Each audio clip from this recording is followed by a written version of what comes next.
Hello hi to everyone. Just రీసెంట్గా ఏ topic చూసామండి, సాలిడ్స్లో ఎలా ఉంటుందంటే సౌండ్కి మీడియం అవసరమా లేదా అని చెప్పి చూసాం కదా. సౌండ్ అనేది లిక్విడ్లో ట్రావెల్ చేస్తుందా, లేదంటే గ్యాసెస్లో ట్రావెల్ చేస్తుందా, లేదంటే ఎయిర్లో ట్రావెల్ చేస్తుందా, వ్యాక్యూమ్లో ట్రావెల్ చేస్తుందా, ఇవన్నీ తెలుసుకున్నాం కదా. సో కన్క్లూజన్ ఏమిచ్చుకున్నాం, సాలిడ్స్లో చేస్తుంది, లిక్విడ్స్లో చేస్తుంది, అండ్ గ్యాసెస్ లైక్ ఎయిర్ అందులో కూడా చేస్తుంది. నెక్స్ట్ ఇంకా ఎందులో చేయదనుకున్నాం, వ్యాక్యూమ్లో మనం సౌండ్ని వినలేమని చెప్పుకున్నాం. అదే ఆస్ట్రోనాట్స్ అయితే ఎలా వింటారు, వాళ్ళకి ఏముంటాయి అవన్నీ చెప్పుకున్నాం కదండి. అండ్ మెకానికల్ వేవ్స్ ఏంటి, నాన్ మెకానికల్ వేవ్స్ ఏంటి, మీడియం యూజ్ ఉంటే అది మీడియం నీడ్ అయితే వాటిని మెకానికల్ వేవ్స్ అంటారండి. ఫర్ ఎగ్జాంపుల్ సౌండ్ అని చెప్పి చెప్పుకున్నాం కదా. అండ్ నాన్ మెకానికల్ అంటే ఎటువంటి మీడియం నీడ్ లేనిది, suppose best example light waves అని చెప్పుకోవచ్చు. ఎందుకంటే మనం లైట్లో ఈ టాపిక్ నేర్చుకుంటాం, లైట్కి ఎటువంటి మీడియం కూడా అవసరం లేదు. సో లైట్ అనేది నాన్ మెకానికల్ అవుతుంది. ఇవన్నీ చెప్పుకున్నాం కదండి ఎగ్జాంపుల్స్తో సహా. సో నెక్స్ట్ టాపిక్ చూద్దామండి. నెక్స్ట్ దేంతో పాటు ఇంక్రీజ్ అవుతుంది, ఇవన్నీ మనం తెలుసుకున్నాం కదా. నెక్స్ట్ ఇప్పుడు ఏంటి అంటే ఈ నెక్స్ట్ టుడేస్ టాపిక్ ఏంటి అంటే అల్ట్రా సౌండ్ కోసం అండి. సో అవి ఎలా ఉంటాయి, అల్ట్రాసోనిక్ వేవ్స్ కోసం ఏంటని చూద్దాము. ఇవి చాలా యూస్ఫుల్ అండి. అల్ట్రాసోనిక్ వేవ్స్ అనేవి వాటి యొక్క అప్లికేషన్స్ ఏంటి, వాటిని ఎక్కడెక్కడ యూజ్ చేస్తారు, చాలామందికి సైన్స్ ప్రకారం ఇది తెలుసు, కానీ అక్కడ అల్ట్రాసోనిక్ వేవ్స్ అనేవి యూజ్ అవుతాయి లేదని తెలియకపోవచ్చు మ్యాక్సిమం కొందరికి. సో ఇక్కడ ఏంటి అంటే ఈ అల్ట్రాసౌండ్ వాటి యొక్క ఫ్రీక్వెన్సీ ఎంత ఉంటుందంటే 20 kHz కన్నా ఎక్కువ ఉంటుందండి. ఈ పాయింట్ గుర్తుంచుకోండి అమ్మా. అల్ట్రా సౌండ్ ఫ్రీక్వెన్సీ, వాటి యొక్క ఫ్రీక్వెన్సీ మనం తెలుసుకున్నాం కదా. ఫ్రీక్వెన్సీ ఏంటి, యాంప్లిట్యూడ్ ఏంటి, వేవ్ లెంత్ ఏంటి, ఇవన్నీ ఆల్రెడీ ప్రీవియస్ క్లాసులో తెలుసుకున్నాం. సో అల్ట్రాసౌండ్ యొక్క ఫ్రీక్వెన్సీ ఎంత ఉంటుందంటే 20 kHz కన్నా ఎక్కువగా ఉంటుందండి.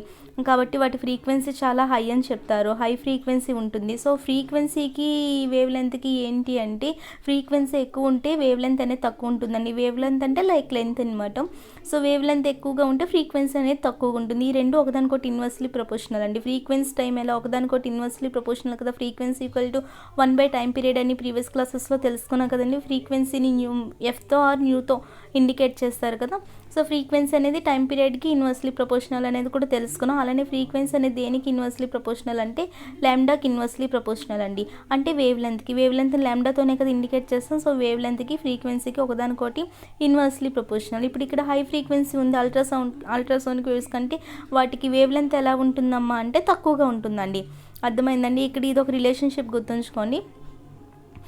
లాంబ్డా ఈక్వల్ టు C/F అంటే ఇక్కడ లాంబ్డా అంటే వేవ్ లెంత్, ఎఫ్ అనేది ఫ్రీక్వెన్సీకి ఒకదానికొకటి ఎలా ఉంటాయంటే ఇన్వర్స్లీ ప్రపోర్షనల్. అంటే ఇక్కడ హై ఫ్రీక్వెన్సీ కదా వీటికి ఉంటుంది, ఈ అల్ట్రాసోనిక్ వేవ్స్కి హై ఫ్రీక్వెన్సీ ఉంటుంది కాబట్టి వాటి యొక్క వేవ్ లెంత్ ఎలా ఉంటుందమ్మా అంటే తక్కువగా ఉంటుందండి. సో ఈ ఫార్ములా గుర్తుంచుకోండి. నెక్స్ట్ ఏంటంటే వీటి యొక్క అప్లికేషన్స్ చూద్దాము, వీటిని ఎక్కడెక్కడ యూజ్ చేస్తామని చెప్పి. ఫస్ట్ ఆఫ్ ఆల్ మనకి ఇండస్ట్రియల్ పర్పస్ ఒకటి ఉంటుందండి. నెక్స్ట్ హాస్పిటల్స్లో ఎలా యూజ్ చేస్తారు అంటే సైంటిఫికల్గా ఎలా యూజ్ చేస్తాం, నెక్స్ట్ ఇండస్ట్రీలో ఎలా యూజ్ చేస్తామనే కొన్ని ఉన్నాయి చూడండి. సో ఈ 9th NCERTs వరకు కొంతవరకు తెలుసుకుంటే చాలు. నెక్స్ట్ టాపిక్ కంటిన్యూ అయినప్పుడు ఇందులో ఇన్ఫర్మేషన్ మిస్ అయింది, నెక్స్ట్ అందులో కంటిన్యూ అవుతుంది. సో ఇండస్ట్రియల్ పర్పస్ అప్లికేషన్స్ అంటే ఏంటంటే కొన్ని ఇండస్ట్రీలో యూజ్ చేసే కొన్ని మెషిన్స్ ఉంటాయి కదమ్మా, అవి ఎలా ఉంటాయి, వాటిని మనం క్లీన్ చేయాలంటే చాలా హార్డ్గా, అంటే అవి చాలా హార్డ్గా ఉంటాయి. వాటిని క్లీన్ చేయాలంటే మనకి అది ఒక పెద్ద టాస్క్ అనమాట. అండ్ అర్థమవుతుందండి చెప్పింది. ఇండస్ట్రీ పర్పస్ అప్లికేషన్స్లో ఎలా యూజ్ చేస్తామంటే, ఇండస్ట్రీ అనగానే మనకి చాలా మెషిన్స్ గుర్తొస్తాయి. అవి చాలా హార్డ్గా ఉంటాయి. అవి జస్ట్ థింక్ చేస్తేనే అర్థమవుతుంది మీకు, అవి చాలా హార్డ్గా ఉంటాయి. అంత హార్డ్గా ఉన్న వాటిని మనం క్లీన్ చేయలేం. కాబట్టి వాటికి ఏంటి అంటే ఒక క్లీనింగ్ దాంట్లో పెట్టేటప్పుడు అక్కడ అల్ట్రాసోనిక్ వేవ్స్ని పంపించినప్పుడు అది వాటిని క్లీన్ చేస్తుందండి. అంటే అల్ట్రాసోనిక్ వేవ్స్ని ఎలా యూజ్ చేయొచ్చు అంటే క్లీనింగ్ ఏజెంట్గా యూజ్ చేయొచ్చు అండి. క్లీనింగ్ ఏజెంట్గా దేన్ని యూజ్ చేయొచ్చు అంటే అల్ట్రాసోనిక్ వేవ్స్ని. ఎక్కడ యూజ్ చేస్తాం అంటే ఇండస్ట్రియల్ పర్పస్ అనమాట. సో ఈ ఫస్ట్ పాయింట్ గుర్తుంచుకోండి, ఎక్కడ యూజ్ చేస్తున్నామో ఇండస్ట్రియల్ పర్పస్ యూజ్ చేస్తున్నాము. ఎలా యూజ్ చేస్తున్నామంటే క్లీనింగ్ ఏజెంట్గా యూజ్ చేస్తున్నాం. నెక్స్ట్ సెకండ్ ఏంటంటే కన్స్ట్రక్షన్స్లోనే ఏంటి అంటే ఇక్కడ బిల్డింగ్స్ కానీ, టవర్స్ కానీ, ఇంకా ఏంటి ఇక్కడ బ్రిడ్జ్ కానీ ఇలాంటివి ఉన్నాయి కదమ్మా. వీటిలో ఎలా వాటిని యూజ్ చేస్తారంటే, ఇందులో చాలా వరకు తెలుసు, మెటల్స్ యూజ్ చేస్తాం కదా, పెద్ద మెటల్స్ యూజ్ చేస్తాము. ఆ మెటల్స్లో ఎక్కడ బ్రేక్ ఉంది అని చెప్పి తెలుసుకోవాలంటే ఇప్పుడు సపోజ్ ఆ మెటల్ లోపల ఇన్సైడ్ ఏదో బ్రేక్ ఉందండి, మెటల్ ఇన్సైడ్ ఏదో ఒకటి అక్కడ ఏదో సంథింగ్ అబ్స్ట్రక్షన్స్ ఉన్నాయి. అలాంటప్పుడు ఏం చేస్తామంటే ఈ అల్ట్రాసోనిక్ వేవ్స్ని పంపిస్తారండి. ఇలా పంపించినప్పుడు అవి ఇలా డైరెక్ట్గా స్ట్రైట్ వేలో వెళ్ళిపోతాయి. ఒకవేళ అక్కడ ఏ విధమైన అబ్స్ట్రక్షన్స్ లేకపోతే, లోపల ఏ విధమైన బ్రేక్ లేకపోతే అవి డైరెక్ట్గా ఇలా వచ్చి నెక్స్ట్ అలా వెళ్ళిపోతాయి. అదో ఒకవేళ అక్కడ ఏమైనా ఉన్నాయి అనుకోండి, లోపల ఏమైనా బ్రేక్ ఉన్నా అక్కడ ఏమవుతుందంటే ఇలా వచ్చి తిరిగి మళ్ళీ రిఫ్లెక్ట్ అవుతుంది. ఇలా వెనక్కి రావడం రిఫ్లెక్ట్ అంటారు. రిఫ్లెక్షన్ కోసం కూడా నెక్స్ట్ వస్తుంది. సో ఇలా వచ్చి ఇలా అది రిఫ్లెక్ట్ అయిపోతుంది. అలా అక్కడ రిఫ్లెక్ట్ అయింది అంటే ఆ లోపల ఏదో బ్రేక్ ఉంది అని చెప్పి ఆ మెటల్లో తెలుస్తుంది. సో ఇది సెకండ్ అప్లికేషన్ అండి. సో ఫస్ట్ అప్లికేషన్ అర్థమైంది కదా. ఫస్ట్ అప్లికేషన్ ఏంటి, ఈ అల్ట్రాసోనిక్ వేవ్స్ని క్లీనింగ్ ఏజెంట్గా యూజ్ చేస్తారు. ఎక్కడ అంటే ఇండస్ట్రియల్ పర్పస్ అనమాట. సెకండ్ వన్ ఏంటి, కన్స్ట్రక్షన్స్లో ఎలా అక్కడ పెద్ద పెద్ద మెటల్స్ యూజ్ చేస్తాం కన్స్ట్రక్షన్స్లో. అవి యూజ్ చేసేటప్పుడు ఆ లోపల ఏమైనా బ్రేక్ ఉందా లేదైనా ఏమైనా అబ్స్ట్రక్షన్స్ ఉన్నాయని తెలుసుకోవడానికి ఎలా అంటే ఈ అల్ట్రాసోనిక్ వేవ్స్ని పంపించేటప్పుడు అవి డైరెక్ట్గా స్ట్రైట్ వేలో నెక్స్ట్ అలా వెళ్ళిపోయి అంటే అక్కడ ఎటువంటి ఏమీ లేదు అన్నట్టు, ఏ విధమైన క్రాక్ ఏం లేదని చెప్పి. అలా కాకుండా ఇలా వచ్చి నెక్స్ట్ ఇలా రిఫ్లెక్ట్ అయింది అనుకోండి, అక్కడ ఏవైనా అబ్స్ట్రక్షన్స్ ఉన్నాయి, అక్కడ ఏదైనా క్రాక్ ఉందని చెప్పి చెప్తారనమాట. సో ఇది సెకండ్ యూసెస్ ఎక్కడ యూజ్ చేసామండి, కన్స్ట్రక్షన్స్లో. ఫస్ట్ది ఇండస్ట్రియల్ పర్పస్. నెక్స్ట్ ఏంటి, థర్డ్ వన్ వచ్చి మెడికల్ అప్లికేషన్స్. మెడికల్లో ఎలా యూజ్ చేస్తారు అంటే ఇక్కడ ఈసీజీ అని ఉంది. ఈసీజీ అంటే చాలామందికి తెలిసి ఉంటుందండి, ఎకో కార్డియోగ్రఫీ అని చెప్పి ఈసీజీ. ఫస్ట్ ఇక్కడ థర్డ్ వన్ ఏంటంటే medical purpose ECG, echocardiography అని చెప్పి. అంటే అది దేనికి రిలేటెడ్ అంటే మన హ్యూమన్ హార్ట్ ఉంటుంది కదా, హ్యూమన్ హార్ట్ డయాగ్నోస్ సంబంధించి అది ఉంటుందన్నమాట ఈసీజీ అని చెప్పి. సో దాని గురించి ఎలా డాక్టర్స్కి తెలుస్తుంది, హార్ట్లో ఎలా ఉంది ప్రాబ్లం, హార్ట్లో సైజ్ ఎలా ఉంది, దాని యొక్క పంపింగ్ ఎలా ఉంది అని చెప్పి తెలుసుకోవడానికి అల్ట్రాసోనిక్ వేవ్స్ని యూజ్ చేస్తారు. చూడండి ఇక్కడ హార్ట్ ఉంది కదా, ఇప్పుడు తన హార్ట్లో ఏమైనా ప్రాబ్లం ఉంది, హార్ట్లో ఏమైనా ప్రాబ్లం ఉండేటప్పుడు అది ఎలా చెక్ చేస్తారంటే హార్ట్లోకి అల్ట్రాసోనిక్ వేవ్స్ని పంపించి డాక్టర్కి అక్కడ ఇమేజ్ వస్తుంది అనమాట ట్రాన్స్మిట్ ద్వారా. అక్కడ ఇమేజ్ వచ్చేటప్పుడు ఏం చేస్తాడు, ఆ ఇమేజ్ని చూసి ఆ సైజు, హార్ట్ యొక్క సైజ్ ఎలా ఉందని, లేదంటే హార్ట్ యొక్క పంపింగ్ కెపాసిటీ ఎలా ఉంది, హార్ట్ యొక్క ప్రాబ్లం ఎలా ఉంది, అవి కరెక్ట్ వేలో ఉన్నాయా, ఏమైనా రాంగ్ ఉన్నాయని చెప్పి సో ఆ ఇమేజ్ ద్వారా చూస్తారు. ఆ ఇమేజ్ ఎక్కడి నుండి వచ్చిందంటే అల్ట్రాసోనిక్ వేవ్స్ ద్వారా వచ్చిందండి. సో అర్థమైందమ్మా. థర్డ్ వన్ మనం ఎందులో యూజ్ చేస్తామంటే మెడికల్ పర్పస్ యూజ్ చేస్తాం. మెడికల్ పర్పస్ ఫస్ట్ వన్ ఏంటమ్మా, ఇందులో కూడా ఇంకా కొన్ని ఉంటాయి, ప్రెగ్నెన్సీకి సంబంధించి కొన్ని ఉంటాయి, కిడ్నీ లివర్ సంబంధించి ఉంటాయి. సో ఫస్ట్ ఆఫ్ ఆల్ దేనికోసం తెలుసుకున్నాము అంటే ఈసీజీ అంటే ఎకో కార్డియోగ్రఫీ. ఇది దేనికి రిలేటెడ్ అంటే హ్యూమన్ హార్ట్కి సంబంధించి. సో హ్యూమన్ హార్ట్కి సంబంధించి ఎలా చూస్తారు, హ్యూమన్ హార్ట్లో ఏ విధమైన ప్రాబ్లం ఉందని చెప్పడానికి ఈ అల్ట్రాసోనిక్ వేవ్స్ని పంపించడం వల్ల అక్కడ ఏమవుతుంది, వాళ్ళ డాక్టర్స్ ఆ ఇమేజ్ని చూసి ఏం చేస్తారంటే సైజ్ ఎలా ఉంది, పంపింగ్ కెపాసిటీ కరెక్ట్గా ఉందా లేదా, హార్ట్లో అసలు ప్రాబ్లం ఏంటి, అవన్నీ చెప్పి ఈ ఇమేజ్ ద్వారా కనుక్కుంటారు. అసలు ఆ ఇమేజ్ ఎక్కడి నుండి వచ్చిందమ్మా డాక్టర్ కంటే అల్ట్రాసోనిక్ వేవ్స్ వల్ల వచ్చిందనమాట. సో నెక్స్ట్ ఏంటంటే మెడికల్ పర్పస్ సెకండరీ ఏంటంటే అల్ట్రాసోనోగ్రఫీ అండి. అల్ట్రాసోనోగ్రఫీ సపోజ్ కిడ్నీ తీసుకోండి, లివర్ తీసుకోండి, ఇలాంటివి తీసుకునివ్వండి, అందులో స్టోన్స్ ఉన్నాయా లేదంటే ఏమైనా ట్యూమర్ ఉందా అని చెప్పి ఎలా తెలుసుకుంటారంటే ఈ అల్ట్రాసోనిక్ వేవ్స్ ద్వారా అనమాట. సో సెకండ్ వన్ ఏంటమ్మా medical purpose.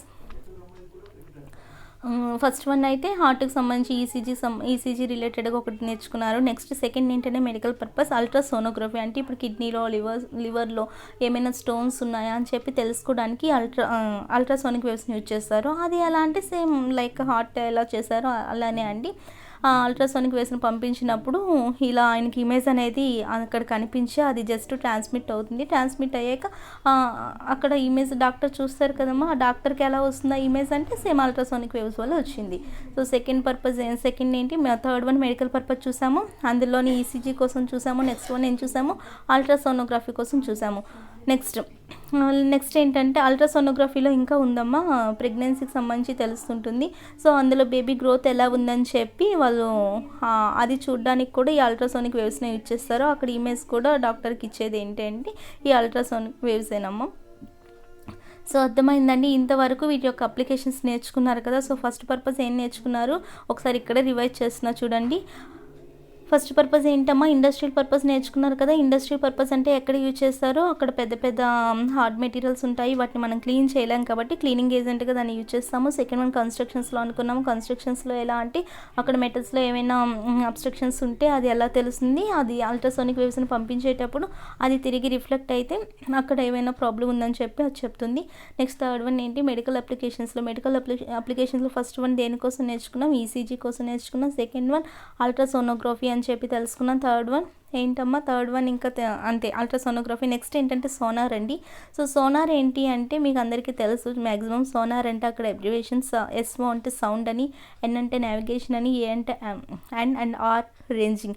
So sound, navigation and ranging అండి. సోనార్ అబ్రివేషన్ తెలుసుకోండి, సౌండ్, నావిగేషన్ అండ్ రేంజింగ్. ఇలాంటి చిన్న చిన్న bits maximum RRB group D కంటే చాలా చిన్న చిన్న బిట్సే వస్తాయి. సో చూడండి, సౌండ్, నావిగేషన్ అండ్ రేంజింగ్ అని అంటారు అక్కడ అబ్రివేషన్. సో సోనార్ని ఎక్కడ యూజ్ చేస్తారంటే ఎక్కువగా డిఫెన్స్ పర్పస్ యూజ్ చేస్తారండి. సోనార్ని ఎక్కడ యూజ్ చేస్తారండి? డిఫెన్స్ పర్పస్లో యూజ్ చేస్తారు. సోనార్ అబ్రివేషన్ తెలుసుకున్నారు కదా, sound, navigation and ranging. So defence పర్పస్లో ఎలా యూజ్ చేస్తారంటే ఫస్ట్ ఆఫ్ ఆల్ అక్కడ సోనార్ కోసం అంటే మీకు ఎక్కడెక్కడ యూజ్ చేస్తారు డిఫెన్స్ పర్పస్ అంటే సపోజ్ బోట్స్ కానీ షిప్ కానీ ఇలాంటివి ఉంటాయి కదమ్మా. వాటిలో ఏం చేస్తారంటే ఒక రిసీవర్ అని చెప్పి ఒక ట్రాన్స్మిటర్ అని చెప్పి పెడతారు. వాటిలో ఆల్రెడీ అరేంజ్ చేస్తారు బోట్లోని. సపోజ్ బోట్ని తీసుకున్నా ఏది తీసుకున్నా అందులో ఏంటంటే ఒకటి ట్రాన్స్మిటర్ అని చెప్పి ఒకటి రిసీవర్ అని చెప్పి ఆల్రెడీ అరేంజ్ చేస్తారు. సో ఆ ట్రాన్స్మిటర్ నుంచి అల్ట్రాసోనిక్ వేవ్స్ని పంపిస్తారమ్మా. ఇక్కడ ట్రాన్స్మిటర్ ద్వారా దేన్ని పంపిస్తారంటే అల్ట్రాసోనిక్ వేవ్స్ని పంపిస్తారు. అలా పంపించినప్పుడు ఇక్కడ చూడండి, అండర్ వాటర్ ఏదో ఒకటి ఇక్కడ ఉంది కదా అడ్డుగా. అండర్ వాటర్ ఏమైనా ఉన్నాయా, ఏమైనా అడ్డు ఉందా? ఎందుకంటే డిఫెన్స్ పర్పస్ ఇవన్నీ తెలుసుకోవాలి కదా, లోపల ఏమైనా ఉన్నాయా లేవా అని చెప్పి. ఇక్కడ లోపల ఏదో ఒకటి ఉంది, ఇక్కడ ఉందా, ఇది లేదా, ఎటువంటి అడ్డు ఉందా లేదా అని ఎలా తెలుస్తుందంటే ఇక్కడ ట్రాన్స్మిటర్ ద్వారా అల్ట్రాసోనిక్ వేవ్స్ని పంపించినప్పుడు ఇక్కడ మనకు అడ్డు ఉంది అనుకోండి, ఏమవుతుంది, అది తిరిగి రిఫ్లెక్ట్ అవుతుంది అనమాట. అర్థమవుతుందండి చెప్పేది? ఇక్కడ అడ్డు ఉంది అనుకో అమ్మ, అక్కడ అది మళ్ళీ తిరిగి రిఫ్లెక్ట్ అవుతుంది. రిఫ్లెక్ట్ అయ్యి ఎవరికి ఇస్తుందంటే అది రిసీవర్కి ఇస్తుంది అనమాట. రిఫ్లెక్ట్ అయ్యి ఎవరికి ఇస్తుందంటే ఇక్కడ రిసీవర్ ఉంది కదమ్మా, అక్కడ రిసీవర్కి ఇస్తుంది. సో ఆ రిసీవర్కి ఇవ్వడానికి ఎంత టైం పట్టిందని చెప్పి చూస్తుందండి, అండ్ ఎంత వెలాసిటీతో అది వెళ్ళిందని చెప్పి చూస్తుంది. పాయింట్ అర్థమైందండి చెప్పింది? ఇక్కడ షిప్ ఉంది కదా, ఏదో ఇక్కడ సోనార్ని ఎక్కడ యూజ్ చేస్తారంటే డిఫెన్స్ పర్పస్ యూజ్ చేస్తారని తెలుసుకున్నాం. సో ఎలా యూజ్ చేస్తారు, ఏమైనా వాటర్ కింద ఏమైనా ఉన్నాయా లేవా అని చెప్పి తెలుసుకోవడానికి ఏం చేస్తారంటే ఇందులో ట్రాన్స్మిటర్ అని చెప్పి రిసీవర్ అని చెప్పి రెండు అరేంజ్ చేస్తారు ఆల్రెడీ. సో ట్రాన్స్మిటర్ నుంచి దేన్ని పంపిస్తారంటే ఈ అల్ట్రాసోనిక్ వేవ్స్ని పంపిస్తారు. అల్ట్రాసోనిక్ వేవ్స్ని పంపించినప్పుడు ఏమవుతుంది, అక్కడ ఏమైనా అడ్డు ఉందనుకోండి, అది తిరిగి మళ్ళీ రిఫ్లెక్ట్ అవుతుంది. ఇందాక చెప్పాం కదా ఇండస్ట్రీ పర్పస్ ఎలా సంథింగ్ కొన్ని పర్పస్లో కన్స్ట్రక్షన్స్లో చెప్పుకున్నాం కదా, అక్కడ ఏమైనా ఉంటే అది ఏమవుతుందంటే తిరిగి రిఫ్లెక్ట్ అవుతుంది అనమాట. ఆ వేవ్స్ రిఫ్లెక్ట్ అయినప్పుడు అక్కడ ఏదో అడ్డు ఉంది అని చెప్పి వాళ్ళకి తెలుస్తుంది. ఎలా తెలుస్తుందంటే రిసీవర్ ద్వారా తెలుస్తుందండి. సో ఇక్కడ ఎక్కడి నుండి ఎక్కడికి ట్రాన్స్మిటర్ నుంచి రిసీవర్కి వెళ్ళింది కదా, అలా వెళ్ళడానికి ఎంత టైం పట్టింది అని చెప్పి చూస్తారండి. అక్కడ ట్రాన్స్మిటర్ నుంచి రిసీవర్కి వెళ్ళడానికి ఎంత టైం పట్టింది అంటే అక్కడ టైంని క్యాలిక్యులేట్ చేస్తారు. అలానే అది ఎంత వెలాసిటీతో వెళ్ళింది, అర్థమవుతుందమ్మా? ఎంత టైం పట్టింది, అలానే అది ఎంత వెలాసిటీతో వెళ్ళింది, ఆ రెండు చూస్తారండి. ఇక్కడ నుండి ఇక్కడికి వచ్చింది అండ్ ఇక్కడ నుండి ఇక్కడికి వెళ్ళింది. సో టైం ఎంత పట్టింది, వెలాసిటీ ఎంత, ఇవి రెండు చూస్తారు. సో టైం, వెలాసిటీ తెలిసినప్పుడు మనం అది ఎంత లోతుకి వెళ్ళిందని చెప్పొచ్చు కదండి. డిస్టెన్స్ అంటే ఏంటి? డిస్టెన్స్ అంటే అది ఎంత ట్రావెల్ చేసిందనే కదా డిస్టెన్స్ అంటే. ఇక్కడ నుండి ఇప్పుడు ఎలా వెళ్తుంది, ఈ లోపల నుంచి ఈ లోపల ఏదైనా అడ్డు ఉందా లేదా అని చెప్పి తెలుసుకుంటుంది. సో ఆ వేవ్స్ అనేవి ఎంత డిస్టెన్స్ వెళ్ళాయి అని తెలుసుకోవాలి కదా. డిస్టెన్స్ తెలియాలంటే మనకి ఏం తెలియాలి, టైం తెలియాలి, వెలాసిటీ తెలియాలి, అంతే కదమ్మా. డిస్టెన్స్ తెలియాలంటే వెలాసిటీ తెలియాలి and at the same time కూడా తెలియాలి. సో ఇక్కడ నుండి ఇక్కడ వెళ్ళడానికి ఎంత టైం పట్టింది అండ్ ఎంత వెలాసిటీతో వెళ్ళింది అది తెలిస్తే మనకి అది ఎంత డెప్త్ వెళ్ళిందని తెలుస్తుంది కదా. ఇక్కడ డిస్టెన్స్ అంటే ఏంటి, హైట్ కాదు కదా. హైట్ అని ఇప్పుడు పైకి వెళ్ళింది అనుకో, హైట్ని అక్కడ డిస్టెన్స్ అంటాం. ఇది ఇలా ట్రావెల్ చేశాడనుకో, ఇది వాళ్ళ యొక్క డిస్టెన్స్ అంటాం. అది ఇక్కడ కిందకి వెళ్తుందంటే డెప్త్కి వెళ్తుంది, అప్పుడు అది దాని యొక్క డిస్టెన్సే కదా అంటారు. సో ఈ డిస్టెన్స్ కావాలి. డిస్టెన్స్ అంటే ఇక్కడ ఏమవుతుంది, డిస్టెన్స్ అంటే ఒకటే కాదు, ఇక్కడ నుండి ఇక్కడికి వెళ్ళడం ఒకటే డిస్టెన్స్ కాదు, తిరిగి కూడా వెళ్తుంది కదండి. ఎందుకంటే ఇక్కడ అడ్డు ఉంది, అడ్డు ఉండేటప్పుడు ఇక్కడ నుండి ఇక్కడికి వచ్చి తిరిగి ఇక్కడ నుండి ఇక్కడికి వెళ్తుంది అంటే టోటల్ డిస్టెన్స్ డి, ఇది డి 2Dఏ కదమ్మా అవుతుంది. టోటల్ డిస్టెన్స్ తీసుకోవాలి. ఇక్కడ డిస్టెన్స్ అంటే ఓన్లీ ఇక్కడ షిప్ నుంచి ఓన్లీ కిందకి వెళ్ళడం ఒకటే కాదు, మళ్ళీ అది తిరిగి రిఫ్లెక్ట్ అవుతుంది కదా. సో టోటల్ డిస్టెన్స్ అక్కడ ఎంత అంటామంటే 2D అంటారండి. నార్మల్గా మనకి ఏమని తెలుసు, distance equal to velocity equal to distance by time అని తెలుసు కదా. Velocity equal to distance by time. So distance equal to ఏమవుతుంది, వెలాసిటీ ఇంటూ టైమే కదా. Distance equal to velocity into time. కానీ ఇక్కడ మన డిస్టెన్స్ అంటే ఇక్కడ ఏంటి, 2D కదా ఇక్కడ. ఎందుకంటే టోటల్ డిస్టెన్స్ అనేది ఒక సైడ్ డి, ఇంకో side D. So total distance ఎంత అవుతుంది, డిస్టెన్స్ అంటే టోటల్గా తీసుకోవాలి. మీకు డిస్టెన్స్ డిస్ప్లేస్మెంట్ వేరియేషన్లో ఆల్రెడీ చెప్పాను. సో డిస్టెన్స్ అంటే టోటల్గా ఇటు నుండి డి అటు నుండి డి, టోటల్గా డిస్టెన్స్ 2D అవుతుంది. 2D equal to V into T, ఈ ఫార్ములాని యూజ్ చేసి అది ఎంత డెప్త్కి వెళ్ళిందని చెప్పి తెలుసుకుంటారండి. ఇది డిఫెన్స్ పర్పస్ అనమాట.